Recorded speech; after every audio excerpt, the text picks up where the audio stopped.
Halo sahabat YouTube, selamat pagi teman-teman. Di video kali ini saya akan membahas tentang kajian kehidupan ketauhidan terhadap Tuhan Yang Maha Esa. Tauhid itu artinya keyakinan kita terhadap Tuhan Yang Maha Esa. Sebagaimana kita hidup di dunia ini, kita wajib bertuhan karena kita ada di dunia ini oleh kehendaknya. Sebelum itu, mari kita bedah dulu apa yang ada dalam tubuh kita. Dimulai dari kita hidup ini, sebetulnya setelah kita diberikan ruh hidup oleh Allah Subhanahu wa Ta'ala, kemudian kita dilengkapi dengan hawa nafsu untuk mengubah, untuk melestarikan kehidupan di dunia ini, bahkan bisa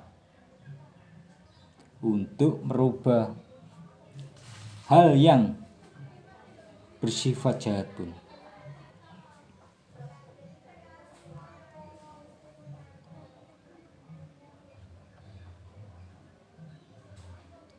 Prosesnya seperti ini, jalannya yaitu di saat hawa nafsu kita akan diteruskan ke dalam pikiran kita, sehingga pikiran kita akan memicu sifat egois atau emosi untuk melakukan tindakan.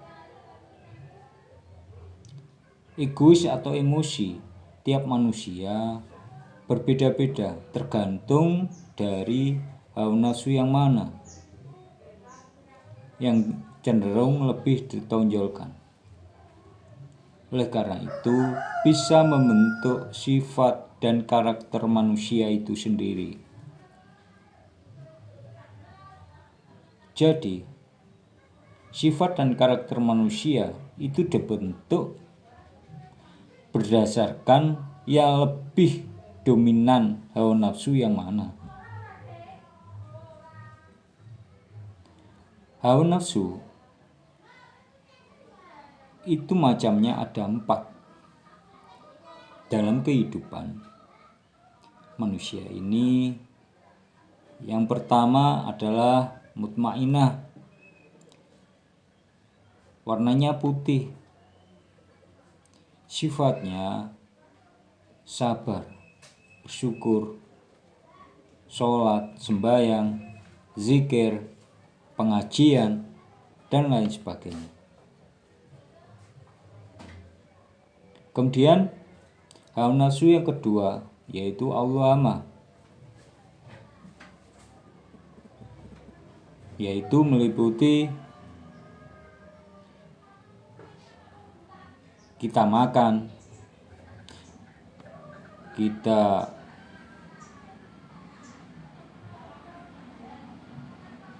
berhubungan, kemudian kita bekerja,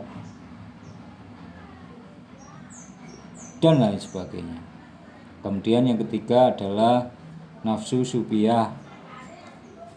Nafsu ini cenderung melihat keindahan, seperti halnya menumpuk harta, membeli barang mewah,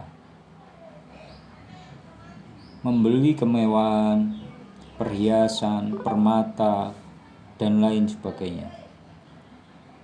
Kemudian yang keempat adalah hawa nafsu amarah, yaitu amarah manusia itu seperti api, warnanya merah. Semua orang sudah tahu kalau orang marah itu seperti apa. Bila marahnya itu besar dalam dirinya, maka yang terlihat seperti orang kesetanan. Kalau orang itu sudah kesetanan, maka semuanya akan menjadi hancur yang ada di dekatnya. Seperti misalnya membunuh orang, melempar barang, dan lain sebagainya. Dari keempat nafsu itu akan diteruskan ke dalam pikiran kita. Dan setan berada di mana? Bertenggernya setan itu berada di hawa nafsu itu tadi. Hawa nafsu yang dimunculkan, kemudian yang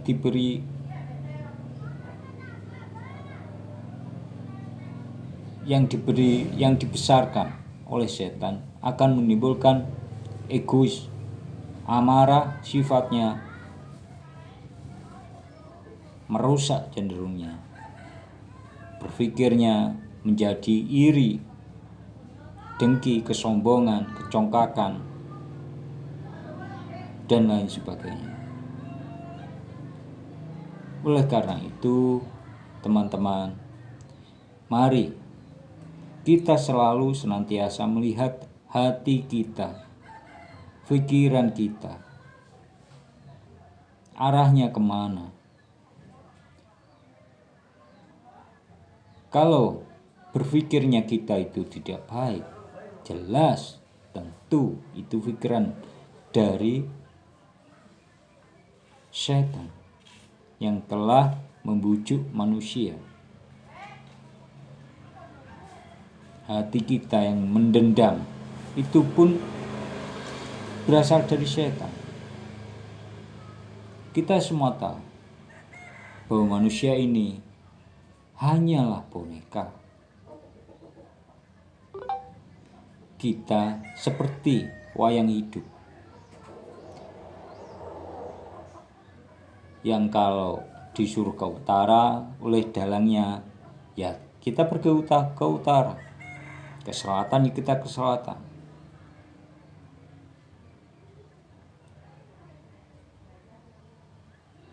Jadi, pikiran kita yang menciptakan adalah Allah. Unek rentek dalam hati, emosi, semua itu adalah hal gaib. Yang menciptakan adalah Allah.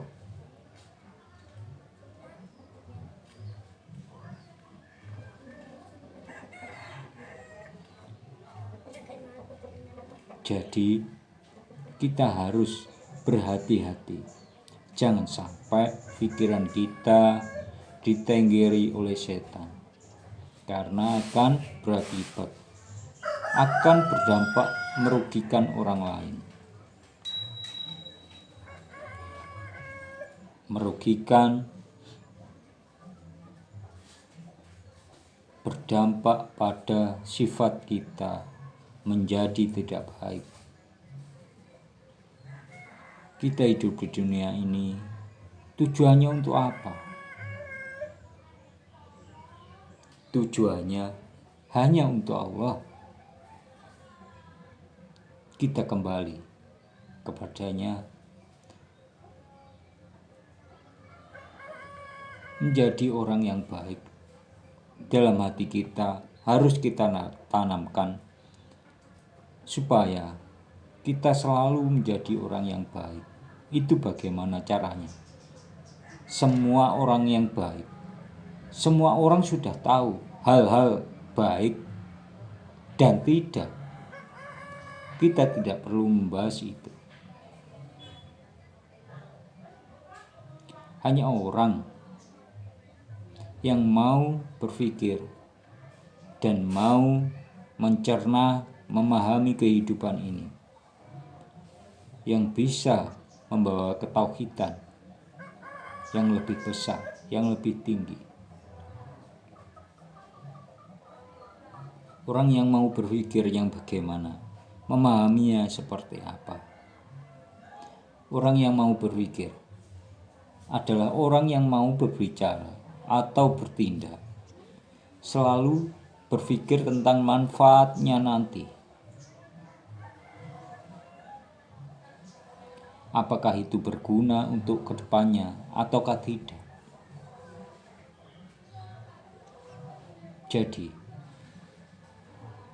benar-benar harus diperhatikan arah pikiran kita, arah hati kita. Jangan sampai hal itu menjadi tenggeran oleh setan. Ketauhidan manusia itu mempunyai parameter sendiri-sendiri. Ada yang tebal, ada yang tipis. Jadi bagaimana caranya untuk memperkuat rasa keimanan itu? Yang pertama, kita bisa melakukan sholat, atau kita bisa melakukan zikir.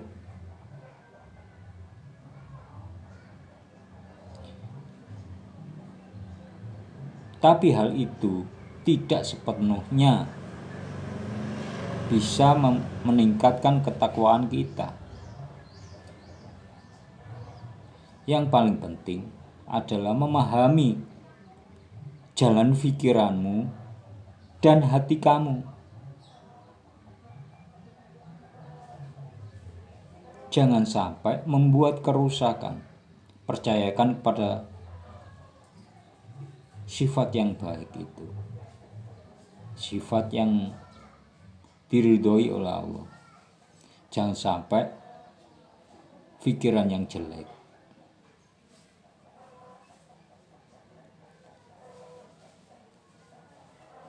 Pahami bahwasanya Allah, Tuhan semesta alam, telah menganugerahkan kebesarannya kepada diri kita, rahmatnya, keridhoannya,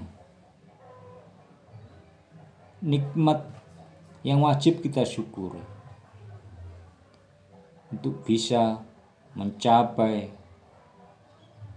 ketauhidan yang lebih tinggi. Setiap permasalahan di dalam dunia ini tidak ada yang tidak terselesaikan. Semuanya pasrahkan kepada Allah. Kita hanya bisa berusaha, berdoa, kemudian berserah diri kepada Yang Kuasa. Kehidupan sangatlah rumit, sangatlah sulit. Kalau hanya sekedar hidup untuk makan, minum, memperkaya diri, itu apa? Bukan hidup tuh. Tetapi hidup adalah yang beriman, yang bertauhid, menjalankan semua perintah dari Allah, menjadi manusia yang baik, yang bisa berguna bagi seluruh umat manusia dan makhluk di dunia ini.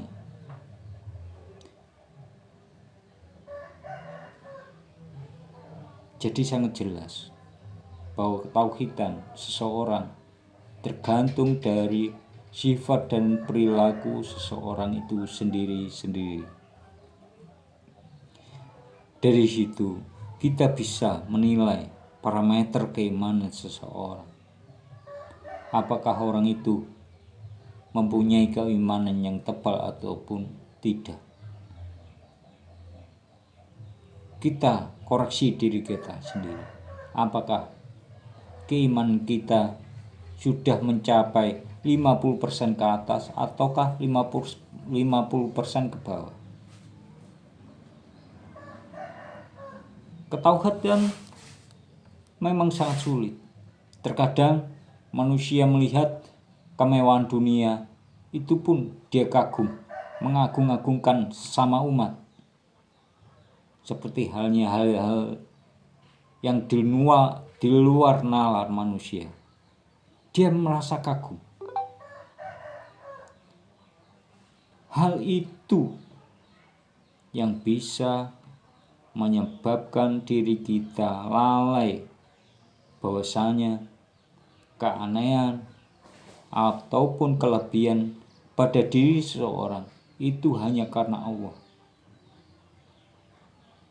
Janganlah kau mengagung-agungkan sesama umat, sesama manusia. Walaupun orang itu mempunyai kelebihan, kita serahkan kembali pada Allah. Wallahu a'lam. Dan janganlah kita menjadi perusak alam. Jauhkanlah diri kita dari sifat sombong, sifat kikir, dan sifat tercela lainnya.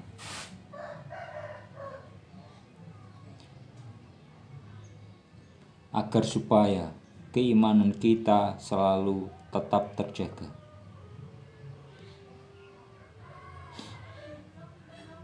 Salah satu contoh, misalnya kita ingin berbuat baik dengan menyedekahkan rezeki kita kepada orang lain, harus tepat sasaran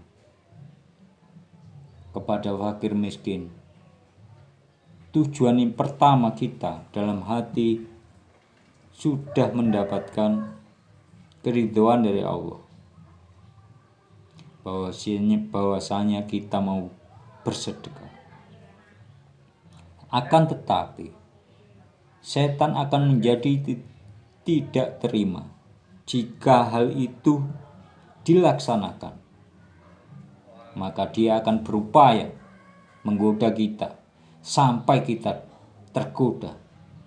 Bahkan nilai nominal yang sudah ditetapkan untuk disedekahkan pun bisa menjadi berkurang. Misalnya niat kita bersedekah 50.000, setelah kita mendapatkan rezeki ternyata yang disedekahkan hanya 25.000. Di situ setan telah berhasil menipu kita. Kemudian setan kembali akan merusak dengan cara dipublikasikan. Janganlah kita sampai tergolong orang-orang yang seperti itu, teman-teman. Mempublikasikan semua kebaikan kita. Karena hal itu mempunyai maksud dan tujuan dari orang-orang tersebut. Kebaikan yang dipublikasikan itu mempunyai tujuan dalam hidupnya, bukan karena Allah. Jadi aku mohon dengan sangat kepada teman-teman yang sudah diberikan rezeki yang banyak oleh Allah, agar disisihkan sebagian rezekinya untuk anak-anak dan fakir miskin. Tetapi hal ini jangan dipublikasikan, agar supaya urusan kita menjadi urusan Allah. Tangan kanan kita ya memberi, tangan kiri jangan sampai ada yang tahu. Itu artinya bahwasanya kehidupan kita melakukan kebaikan itu jangan sampai ada orang yang tahu, kecuali Allah sendiri yang mengetahuinya. Tauhidan kita akan membawa dampak pada kehidupan kita untuk keikhlasan menerima keadaan kita apapun itu.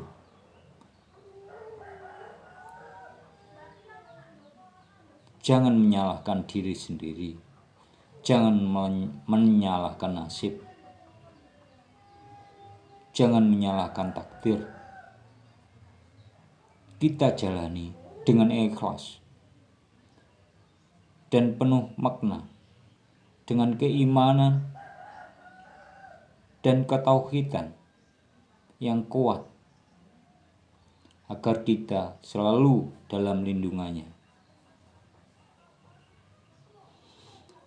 Untuk itu, teman-teman, marilah kita sama-sama untuk mempertebal rasa keimanan kita kepada Allah, Tuhan sekalian alam. Terima kasih atas segalanya kepada teman-teman. Jangan lupa untuk like, subscribe, dan komen untuk mendukung channel saya di video selanjutnya. Dan wassalamualaikum warahmatullahi wabarakatuh. Dan selamat siang bagi yang beragama lain.